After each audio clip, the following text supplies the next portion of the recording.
السلام عليكم ورحمة الله وبركاته. الحمد لله. الحمد لله نحمده ونستعينه ونستغفره ونؤمن به ونتوكل عليه ونعوذ بالله من شرور أنفسنا ومن سيئات أعمالنا. من يهده الله فلا مضل له ومن يضلله فلا هادي له. ونشهد أن لا إله إلا الله وحده لا شريك له. ونشهد أن سيدنا محمد الذي أرسله الله تعالى بالحق بشيرا ونذيرا وداعيا إلى الله بإذنه وسراجا منيرا. فقد قال الله تعالى في شان حبيبه مخبرا وآمرا: أعوذ بالله من الشيطان الرجيم. بسم الله الرحمن الرحيم. إن الله وملائكته يصلون على النبي يا أيها الذين آمنوا صلوا عليه وسلموا تسليما. اللهم صل على سيدنا مولانا محمد وعلى آل سيدنا مولانا محمد। সবাই প্রাণ খুলে মহাব্বতের সাথে হৃদয় নিংড়ানো ভালোবাসা দিয়ে আমরা সবাই পড়ি আল্লাহুম্মা সাল্লি আলা সাইয়্যিদিনা মাওলানা মুহাম্মদ ওয়া আলা আলি সাইয়্যিদিনা মাওলানা মুহাম্মদ। বালাওয়াল উলা বিকামালিহি কাশাফাত দুজা বিজামালিহি হাসুনাত জামিউ হিসালিহি সাল্লাল্লাহু আলাইহি ওয়া আলিহি। मुझे कुछ मिले या न मिले मोहम्मद मिले, यानी वो शय जिससे अल्लाह मिले। बलगल उला बिकमालिही कशफत दुजा बिजमालिही हसनत जमीअ हिसालिही सल्लु अलैहि वालिही। ला इलाहा इल्लल्लाह ला इलाहा इल्लल्लाह ला इलाहा इल्लल्लाह মুহাম্মাদুর রাসূলুল্লাহ সাল্লাল্লাহু আলাইহি ওয়াসাল্লাম। ঐতিহ্যবাহী লোহাগাড়া বাইতুস সালাম জামে মসজিদ আজ 16 জানুয়ারি 2026 ইসাই 26 রজব তথা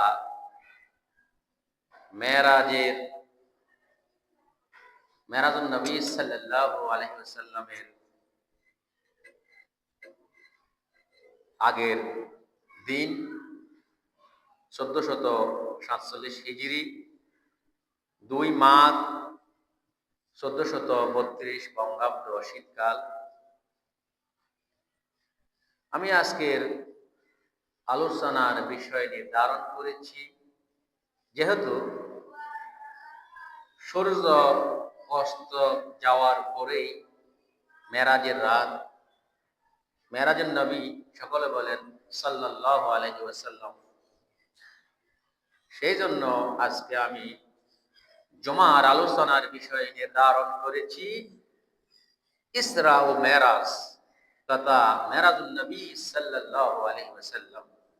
এই জন্য আমি সর্বপ্রথম মহান রব্বুল আলামিনের নিকট শুকরিয়া জ্ঞাপন করছি, যিনি আমাকে আপনাদের সামনে ইসলামী শরিয়াতের একটি গুরুত্বপূর্ণ দিবসের একটি গুরুত্বপূর্ণ বিষয় নিয়ে আলোচনা করার তৌফিক দান করেছেন। সকলে বলেন আলহামদুলিল্লাহ।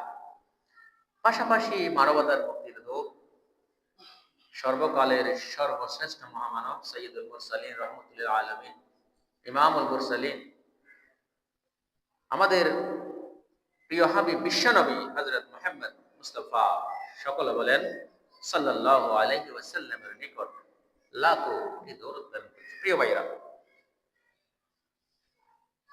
আল্লাহ সুবহানাহু ওয়া তাআলা পৃথিবীতে যুগে যুগে অসংখ্য নবী ও রাসূল পাঠিয়েছেন।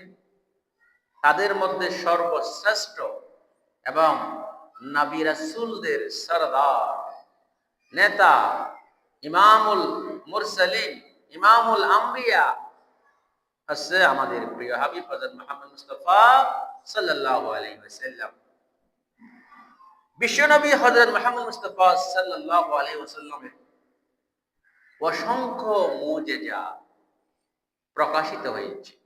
তন্মধ্যে অন্যতম একটি সর্বশ্রেষ্ঠ মুজিজা হচ্ছে মেরাজ তথা আল্লাহর সাথে দিদার বা সাক্ষাৎ। বলেন না সুবহানাল্লাহ।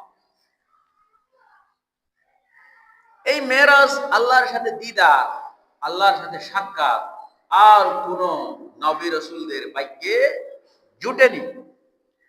এই মেরাজ শব্দের অর্থ হচ্ছে ঊর্ধ্বগমনের সিঁড়ি। এজন্য মসজিদুল হারাম তথা কাবা শরীফ থেকে বাইতুল মুকাদ্দাস পর্যন্ত ভ্রমণকে বলা হয় ইসরা, আর বাইতুল মুকাদ্দাস থেকে সপ্তম আসমান পর্যন্ত ভ্রমণকে বলা হয় মেরাজ। বলেন না সুবহানাল্লাহ। এই পবিত্র কাবা থেকে বাইতুল মুকাদ্দাস পর্যন্ত ভ্রমণের ব্যাপারে আল্লাহ সুবহানাহু ওয়া তাআলা সূরাতুল বনী ইসরাঈলের আয়াত করেছেন, নাযিল করেছেন। বলেন না সুবহানাল্লাহ। এজন্য নবী করিম সাল্লাল্লাহু আলাইহি সাল্লাম আল্লাহর সাথে সাক্ষাৎ করার, দিদার লাভ করার জন্য এই পদ্ধতিটাকে তিন ভাগে ভাগ করা হয়েছে। একটা হচ্ছে ইসরা, আর একটা হচ্ছে মেরাজ, আর একটা হচ্ছে ইরাজ। এজন্য যেহেতু পবিত্র কোরআন দ্বারা সন্দেহ ছাড়া আল্লাহ সুবহানাহু ওয়া তাআলা সূরাতুল বনী ইসরাঈলের মধ্যে বর্ণনা করেছেন, নবী করিম সাল্লাল্লাহু আলাইহি ওয়াসাল্লাম পবিত্র কাবা থেকে বাইতুল মুকাদ্দাস পর্যন্ত কি করেছেন? সফর করেছেন, ইসরা করেছেন। এজন্য প্রত্যেক মুসলমানের এই ব্যাপারে বিশ্বাস করা ওয়াজিব, আবশ্যক। যদি কেউ এই ইসরাকে অস্বীকার করে সে কাফের হয়ে যাবে, সেজন্য কুফরি করলো। বলেন না নাউজুবিল্লাহ। এরপরে বাইতুল মুকাদ্দাস থেকে সপ্তম আসমান পর্যন্ত যে ভ্রমণটা করেছেন সেটা মশহুর হাদিস, মুতাওয়াতির হাদিস দ্বারা প্রমাণিত। এজন্য যে ব্যক্তি এই যে বাইতুল মুকাদ্দাস থেকে সপ্ত আসমান পর্যন্ত আল্লাহ রাসূল সাল্লাল্লাহু আলাইহি ওয়াসাল্লাম যে মেরাজের রজনীতে ভ্রমণ করেছেন সেটাকে অস্বীকার করবে, সেটা বিশ্বাস করবে না, সে হচ্ছে বেদাতি, সে হচ্ছে ফাসিক। বলেন না নাউজুবিল্লাহ। এরপরে লামাকান পর্যন্ত ভ্রমণ। লামাকান মানে এই যে পৃথিবীতে আমরা সীমানা আছে, কিন্তু পৃথিবীর পরে সিদরাতুল মুনতাহার পরে তারপরে সীমানা নাই। কোন বৈজ্ঞানিক এটা সীমানা নির্ধারণ করতে পারে না যেখানে আল্লাহ সুবহানাহু ওয়া তাআলা অবস্থান করতেছেন। এই লামাকান পর্যন্ত ভ্রমণ এবং আল্লাহ রাসূল সাল্লাল্লাহু আলাইহি ওয়াসাল্লামকে আল্লাহ সুবহানাহু ওয়া তাআলা বিভিন্ন আশ্চর্যজনক জিনিস আল্লাহ তাআলা কি করেছেন মেরাজের রজনীতে দেখিয়েছেন, বিভিন্ন ঘটনা আল্লাহ রাসূলকে দেখিয়েছেন। সেটা খবর ওয়াহিদ দ্বারা প্রমাণিত, হাদিস দ্বারা প্রমাণিত। সেজন্য যেই ব্যক্তি লামাকান পর্যন্ত ভ্রমণকে অস্বীকার করবে সে হচ্ছে মূর্খ, বঞ্চিত, হতভাগ্য। ওই লামাকান পর্যন্ত ভ্রমণকে বলা হয় ইরাস। বলেন না সুবহানাল্লাহ। এজন্য মসজিদে হারাম থেকে মসজিদে আকসা পর্যন্ত ভ্রমণকে বলা হয় ইসরা। মসজিদে আকসা তথা বাইতুল মুকাদ্দাস থেকে সপ্তম আসমান পর্যন্ত ভ্রমণকে বলা হয় মিরাজ। আর সপ্তম আসমান থেকে কাবা কাউসাইন ফাকানা কাবা কাউসাইন কোরআন আয়াত। ওই কাবা কাউসাইন মানে হচ্ছে আল্লাহর সাথে দিদার বা সাক্ষাৎ, অর্থাৎ হাঁটুর সাথে হাঁটু বাজানোর পর্যায়ে আল্লাহ সুবহানাহু ওয়া তাআলা নবী করিম সাল্লাল্লাহু আলাইহি ওয়াসাল্লামকে নিয়ে গিয়েছিলেন তার দিদারে। সেটাকে বলা হয় কাবা কাউসাইন। ওই কাবা কাউসাইন পর্যন্ত ভ্রমণকে বলা হয় ইরাস। বলেন না সুবহানাল্লাহ। বিশ্ব নবী হযরত মুহাম্মদ মুস্তাফা সকল বলেন সাল্লাল্লাহু আলাইহি ওয়াসাল্লামকে আল্লাহ সুবহানাহু ওয়া তাআলা যে সফর করেছিলেন মেরাজের রজনীতে, তার চূড়ান্ত দলিল হচ্ছে বনী ইসরাইলের প্রথম আয়াত। আল্লাহ সুবহানাহু ওয়া তাআলা বলেন সুবহানাল্লাযী আসরা বিআবদিহি লাইলাম মিনাল মাসজিদিল হারামি ইলাল মাসজিদিল আকসাল্লাযী বারাকনা হাওলাহু লিনুরিয়াহু মিন আয়াতিনা ইন্নাহু হুয়াস সামিউল বাসীর। পরম পবিত্র মহিমাময় সত্তা তিনি আল্লাহ, যিনি স্বীয় বিশেষ বান্দাকে রাত্রির কিছু অংশ কি করেছেন ভ্রমণ করিয়েছেন মসজিদুল হারাম থেকে মসজিদুল আকসা পর্যন্ত। এবং ওই যে মসজিদে আকসার সুদূর পার্শ্বে তিনি কি দিয়েছেন অসংখ্য নিয়ামত রাজি বরকত দান করেছেন আল্লাহ সুবহানাহু ওয়া তাআলা। এবং নবী করিম সাল্লাল্লাহু আলাইহি ওয়াসাল্লামকে সেখানে অসংখ্য আল্লাহ তাআলার কুদরত কি করেছেন দেখিয়েছেন। লিনুরিয়াহু মিন আয়াতিনা ইন্নাহু হুয়াস সামিউল বাসীর। নিশ্চয় আল্লাহ সুবহানাহু ওয়া তাআলা হচ্ছে শ্রবণকারী এবং দর্শনশীল। তিনি দেখেন, তিনি সবকিছু শুনেন, তিনি সবকিছু দেখেন। এই যে কোন মানুষকে ভ্রমণ করার ক্ষেত্রে 7টা বিষয়ের প্রতি লক্ষ্য করা হয়। প্রথমত হচ্ছে কে ভ্রমণ করিয়েছেন, 2 নম্বর হচ্ছে কে ভ্রমণ করিয়েছেন, তারপরে 3 নম্বর হচ্ছে ভ্রমণ কোথা থেকে করেছেন, ভ্রমণ কোথায় করেছেন, কতটুকু পর্যন্ত করেছেন, ভ্রমণ কখন করেছেন, ভ্রমণ কতক্ষণ সময় পর্যন্ত করেছেন, ভ্রমণ কি উদ্দেশ্যে করেছেন। তাহলে এই আয়াতের মধ্যে এই 7টা প্রশ্নের উত্তর চলে এসেছে। আল্লাহ তাআলা উপরোক্ত আয়াতে সবগুলো বিষয় উল্লেখ করেছেন। তার সুবহান তথা পবিত্র মহান আল্লাহ তাআলা ভ্রমণ করিয়েছেন কাকে? বিশ্বনবী হযরত মুহাম্মদ মুস্তাফা সাল্লাল্লাহু আলাইহি ওয়াসাল্লাম কি করিয়েছেন? ভ্রমণ করিয়েছেন। কে ভ্রমণ করেছেন? বিশ্বনবী হযরত মুহাম্মদ মুস্তাফা সাল্লাল্লাহু আলাইহি ওয়াসাল্লাম কি করেছেন? ভ্রমণ করেছেন। কোথায় হতে ভ্রমণ করেছেন? মসজিদুল হারাম তথা কাবা থেকে ভ্রমণ করেছেন। কোথায় পর্যন্ত ভ্রমণ করেছেন? মসজিদুল আকসা পর্যন্ত। কখন ভ্রমণ করেছেন? রাতের বেলায় কি করেছেন? ভ্রমণ করেছেন। কতক্ষণ সময় ভ্রমণ করেছেন? রাতের অল্প সময়।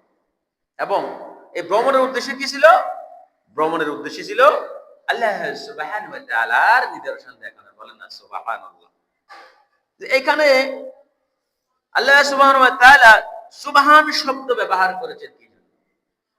সুবহান শব্দ ব্যবহার করেছেন এই জন্য, আল্লাহ সুবহানাহু ওয়া তাআলা সমস্ত অসম্ভব থেকে পাক ও মুক্ত। সমস্ত কিছু তিনি ইচ্ছা করলে করতে পারেন। সমস্ত অসম্ভবকে সম্ভব করা তার কাজ। নবী করিম সাল্লাল্লাহু আলাইহি সাল্লামকে সামান্য রাত্রি, সামান্য সময় নিয়ে সিদরাতুল মুনতাহা হয়ে কাবা কাউসান পর্যন্ত আল্লাহ তাআলা কি করেছেন? ভ্রমণ করিয়েছেন। এটা আল্লাহ তাআলার কুদরত, আল্লাহ তাআলার ক্ষমতা। আল্লাহ তাআলা এই অসম্ভব বিষয় সম্ভব করতে পারেন। এই জন্য এখানে সুবহান শব্দটি ব্যবহার করা হয়েছে। এখন প্রশ্ন আসতে পারে, আল্লাহ সুবহানাহু ওয়া তাআলা বিআবদিহি কেন বলেছেন, বিরাসূলিহি কেন বলেন নাই? এর কয়েকটা কারণ রয়েছে। বিআবদিহি বলা হয়েছে এই জন্য, বিরাসূলিহি হচ্ছে আল্লাহর পক্ষ থেকে পৃথিবীতে কেউ আগমন করলে রসুল, নবী রাসূল তাকে বলা হয় বিরাসূলিহি। আর পৃথিবী থেকে আল্লাহর কাছে কেউ ভ্রমণে গেলে তাকে বলা হয় বিআবদিহি, তথা আল্লাহর বান্দা। আরেকটা বিষয় হচ্ছে, এদের নবী করিম সাল্লাল্লাহু আলাইহি ওয়াসাল্লাম বিরাট মর্যাদার অধিকারী। এজন্য আর বিরাট মর্যাদা প্রমাণ করার জন্য বিআবদিহি বলা হয়েছে, ওদের কথা বলা হয়েছে। আরেকটা হচ্ছে, বান্দা যখন আল্লাহ সুবহানাহু ওয়া তাআলা নবী করিম সাল্লাল্লাহু আলাইহি ওয়াসাল্লামকে যে বান্দা বলেছেন, বান্দা হিসেবে তার কাছে প্রমাণ করিয়েছেন। অনেকে যদি অন্য কিছু বলে যদি প্রমাণ করাতেন, ঈসা আলাইহিস সালামের মতো কি করতো? নবী রাসূল খোদা মনে করতো, খোদার পুত্র মনে করতো বিশ্ব নবীকে, নাউজুবিল্লাহ। এজন্য আল্লাহ তাআলা কি করেছেন? বিআবদিহি বলেছেন। আরেকটা বিষয় হচ্ছে, মেরাজ আল্লাহ রাসূল সাল্লাল্লাহু আলাইহি ওয়াসাল্লামের স্বজ্ঞানে হয়েছে, সশরীরে হয়েছে, সেটা স্বপ্ন হয় নাই, বাস্তব হয়েছে। সেটা প্রমাণ করার জন্য আল্লাহ সুবহানাহু ওয়া তাআলা কি করেছেন? বিআবদিহি বলেছেন, বিআবদিহি বলেছেন। বলেন না সুবহানাল্লাহ। এখন নবী আকরাম সাল্লাল্লাহু আলাইহি ওয়াসাল্লামের মেরাজ এটা 100% সত্য, কোনো সন্দেহের অবকাশ নাই। প্রত্যেক ইমানদার, মুত্তাকি, পরহেজগারদের মেরাজ সম্পর্কে বিশ্বাস করতে হবে। যদি কেউ অস্বীকার করে, সে কাফের হিসেবে কি হবে? রূপান্তরিত হবে। বলেন না নাউজুবিল্লাহ।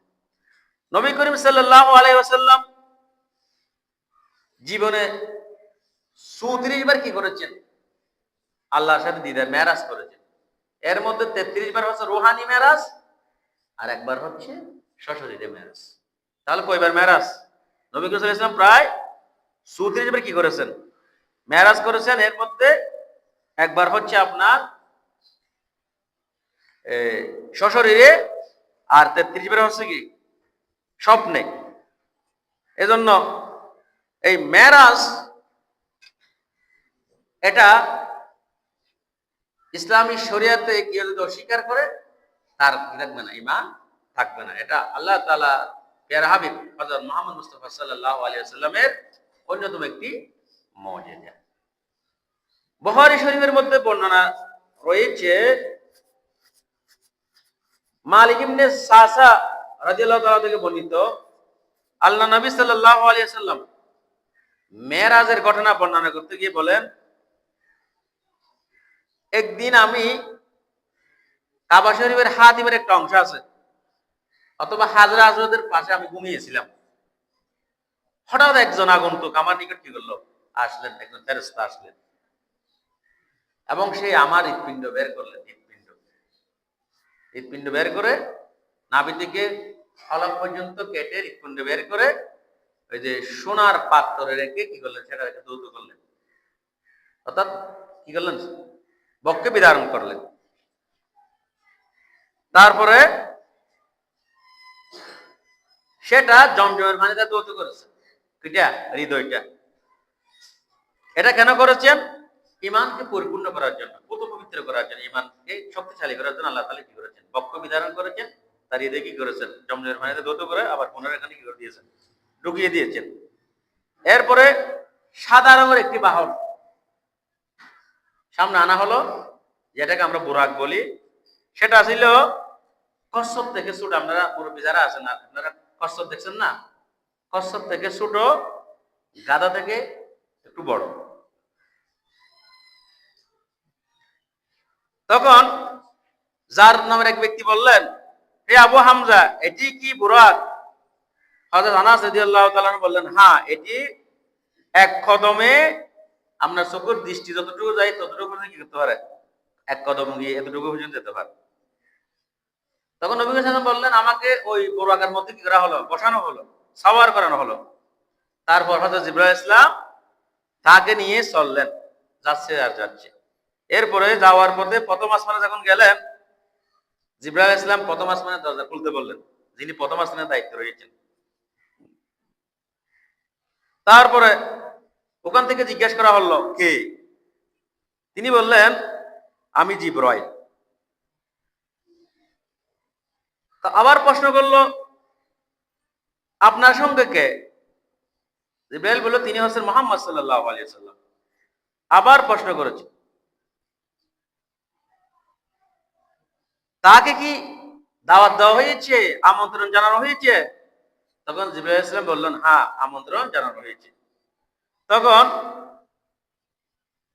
ওই যে প্রথম আসমানে যিনি রয়েছে তিনি বললেন, তার জন্য খুশ আমাদের, তার জন্য খুশ আমদের এবং উত্তম আগমনকারীর আগমন হয়েছে। তারপর আসমানের প্রথম আসমানের দরজা কি হয়েছে, খোলা হয়েছে। তখন আল্লাহ রাসূল বললেন, আমি সেখানে পৌঁছে দেখলাম হযরত আদম আলাইহিস সালামকে, আমাদের আদি পিতা আদমকে দেখা হয়েছে। কোথায়? প্রথম আসমানে। জিবরাইল আলাইহিস সালাম বললেন, ইনি হচ্ছেন আপনার আদি পিতা হযরত আদম আলাইহিস সালাম, তাকে সালাম করুন। তখন আল্লাহ রাসূল তাকেই করেছেন, সালাম করেছেন। হযরত আদম আলাইহিস সালাম কি করেছেন, তার সালামের জবাব নিয়েছেন। এরপরে বলল, নেককার পুত্র, নেককার নবীর প্রতি খুশ আমদের। কে বলেছেন? হযরত আদম আলাইহিস সালাম, প্রথম আসমানে। এরপর পুনরায় আবার দ্বিতীয় আসমানে গেলেন। দ্বিতীয় আসমানে যাওয়ার পর দ্বিতীয় আসমানে কার সাথে সাক্ষাৎ হলো? দ্বিতীয় আসমানে সাক্ষাৎ হয়েছে একইভাবে হযরত ঈসা আলাইহিস সালামের। হযরত ইয়াহইয়া এবং ঈসা আলাইহিস সালামের সাক্ষাৎ হয়েছে কোথায়? দ্বিতীয় আসমানে। ওখানেও সেভাবে কথাবার্তা হলো, প্রশ্ন হলো। সর্বশেষ বলল, প্রিয় ভাই এবং প্রিয় নবীর জন্য খুশ আমদের। কে বলেছে? মুসা আলাইহিস সালাম এবং ঈসা আলাইহিস সালামের সালাম কালাম সবকিছু ওখানে হয়ে দ্বিতীয় আসমানে। এরপরে তৃতীয় আসমানের দিকে আবার যাওয়া শুরু করলেন, একইভাবে কথাবার্তা হলো। তৃতীয় আসমানের মধ্যে আপনার সাক্ষাৎ হলো ইউসুফ আলাইহিস সালামের। হযরত ইউসুফ আলাইহিস সালামের কি হয়েছে? তৃতীয় আসমানে সাক্ষাৎ হয়েছে এবং কৌশল বিনিময় হয়েছে, সালাম কালাম হয়েছে।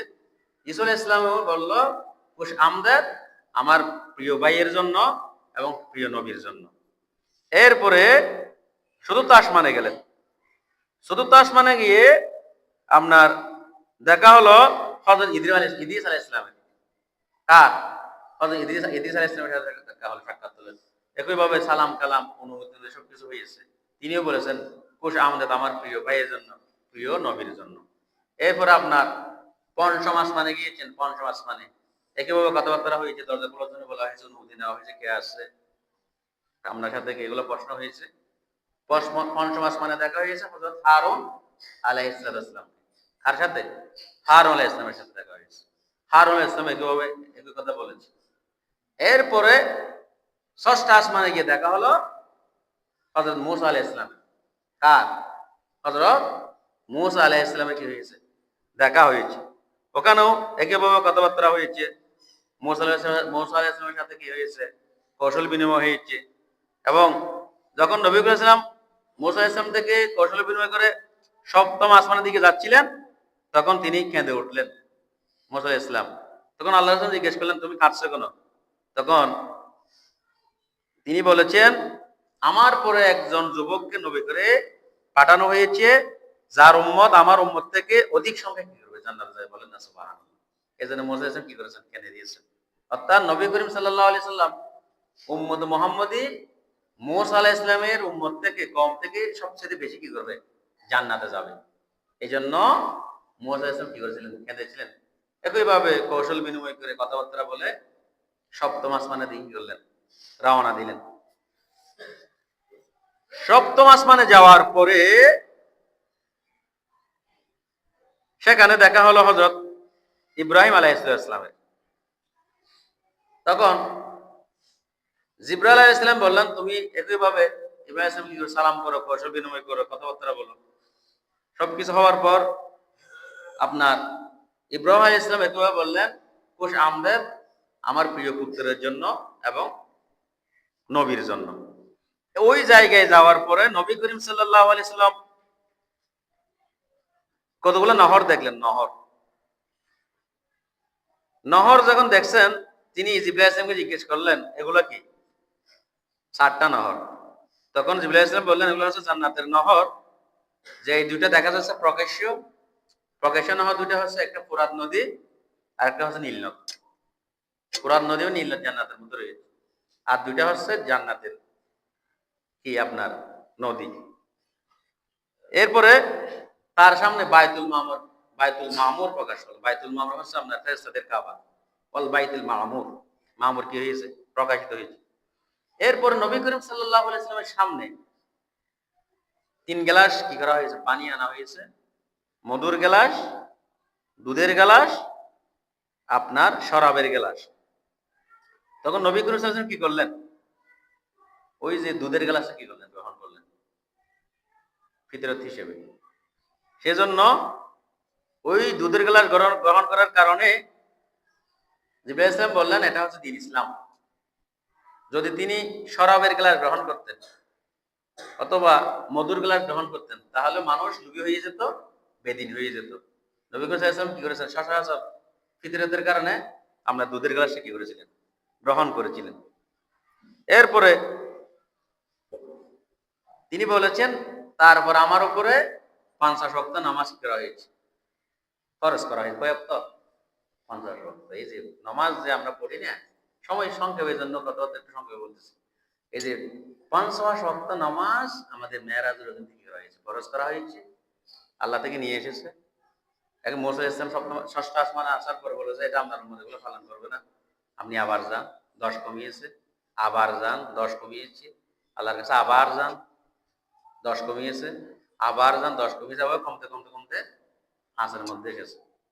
5-এর মধ্যে আসার পরও আবার বলছে মুসা আলাইহিস সালাম, আপনি আবার যান, এই 5 ওয়াক্ত নামাজ আপনার উম্মত কি করবে না? পালন করবে না। আল্লাহ রাসূল বলল, আমার লজ্জা লাগে, আমার শরম লাগে, আমি আজ যেতে পারবো না। তখন কি করেছে? নবী বলেন, আজ যাই না, ওই 5 ওয়াক্ত নামাজ আমাদের জন্য কি করেছেন? নিয়ে এসেছেন। বলেন না সুবহানাল্লাহ। এই 5 ওয়াক্ত নামাজ আদায় করলে আপনার 50 ওয়াক্ত নামাজের সওয়াব আপনার আমলনামায় উল্লেখ করা। বলেন না সুবহানাল্লাহ। নবী করিম সাল্লাল্লাহু আলাইহি সাল্লাম মেরাজের দিন থেকে আমাদের জন্য 3টা উপহার এনেছেন। কয়টা উপহার? 3টা উপহার। প্রথম উপহার হচ্ছে 5 ওয়াক্ত নামাজ। দ্বিতীয় উপহার হচ্ছে সূরাতুল বাকারার শেষ 2 আয়াত, শেষ অংশ, আমানুর রাসূল বিমা উনজিলা ইলাইহি রাব্বিল মুমিনুন, শেষ অংশ। তৃতীয় পুরস্কার হচ্ছে, কোন উম্মত যদি শিরিক না করে, আল্লাহর সাথে শরীক সাব্যস্ত না করে, ওই উম্মতকে, ওই আল্লাহর বান্দাকে আল্লাহ সুবহানাহু ওয়া তাআলা সরাসরি জান্নাতে প্রবেশ করাবেন। বলেন না সুবহানাল্লাহ। শিরিক থেকে বাঁচতে পারলে আপনি জান্নাতি। এরপরে আপনার সিদরাতুল মুনতাহা, পরবর্তী আলোচনা, হাদিসের আলোচনা সময় যেহেতু নাই, সিদরাতুল মুনতাহা পর্যন্ত জিবরাইল আলাইহিস সালাম সঙ্গে ছিলেন।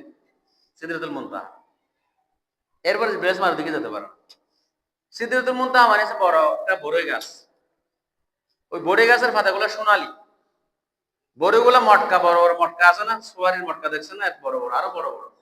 ওই গাছের কানগুলা হচ্ছে, পাতাগুলো হচ্ছে হাতির কানের মতো, এরকম বড় বড় গাছের জায়গায় গিয়ে জিবরাইল আলাইহিস সালাম কি করলেন? থমকে গেলেন। এরপরে আল্লাহর সাথে দিদার, লামাকান হয়ে আপনার কাবা কাউসান পর্যন্ত আল্লাহর দিদারে সাক্ষাৎ হবে। এরপরে একা যাবেন।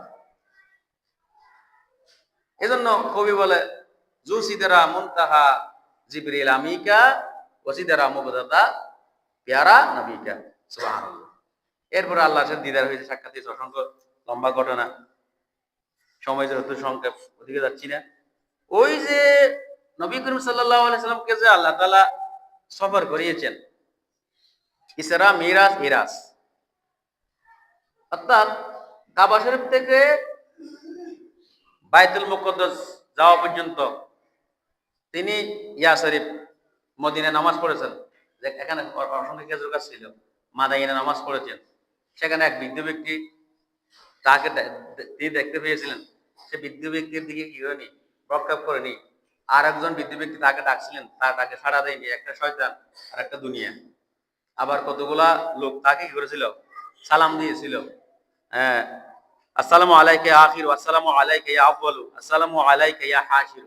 ওই যারা সালাম দিয়েছিল তারা ছিল আপনার মুসা আলাইহিস সালাম, ঈসা আলাইহিস সালাম, এরা।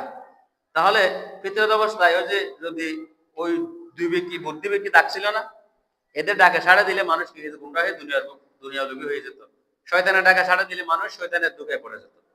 তখন জিবরাইল ইসলাম বললেন, ওই যে প্রথম ব্যক্তি যিনি আমাদের ডাক দিয়েছেন, এটা হচ্ছে দুনিয়া, ওই ব্যক্তিটা দুনিয়া পৃথিবী, ওই দুনিয়ার ওই ব্যক্তির বই যতটুকু, দুনিয়ার হাইয়া ততটুকু, বলেন না সুবহানাল্লাহ।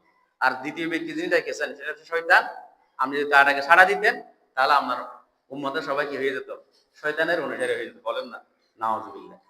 এরপরে আল্লাহ সুবহানাহু ওয়া তাআলা তাকে মুজাহিদের সাথে সাক্ষাৎ করিয়েছেন, যারা পৃথিবীতে জিহাদ করে। এরপরে বেনামাজের সাক্ষাৎ, বেনামাজিদেরকে এখানে আপনাকে ওই যে পাথর মেরে মাথাকে কিরা হচ্ছে, শূন্য করা হচ্ছে, আবার মাথা তৈরি হচ্ছে, এরকম দৃশ্য দেখানো হয়েছে। এরপরে আপনার জাকাত যারা দেয় না, জাকাত অস্বীকারীদের শাস্তি দেখানো হয়েছে। এরপরে ব্যভিচারীদের শাস্তি দেখানো হয়েছে, ব্যভিচারী যারা ব্যভিচার করে এদের শাস্তি দেখানো হয়েছে। যারা লোভী, দুনিয়ার প্রতি লোভে আকৃষ্ট, তাদের শাস্তি তাকে আল্লাহ তুলে দেখানো হয়েছে। এরপরে আপনার যারা আমল নয়, আমলহীন ব্যক্তি, অসৎ ব্যক্তিদের কি করা হয়েছে, সাক্ষাৎ করা হয়েছে। এরপরে যারা গালিগালাজ করে, অশ্লীল কথাবার্তা বলে, তাদের দেখানো হয়েছে। এরপরে জান্নাতের আওয়াজ তাকে শোনানো হয়েছে, জাহান্নামের আওয়াজ তাকে শোনানো হয়েছে। এবং ইহুদি নাসারা এবং দুনিয়ার আহ্বান এখানে শোনানো হয়েছে। ইহুদি নাসারারা মাটি হয়ে যেতে চাচ্ছে, তারা মরে যেতে চাচ্ছে, সে সমস্ত আহ্বান বলে আল্লাহ রাসূলকে কি করা হয়েছে, শোনানো হয়েছে।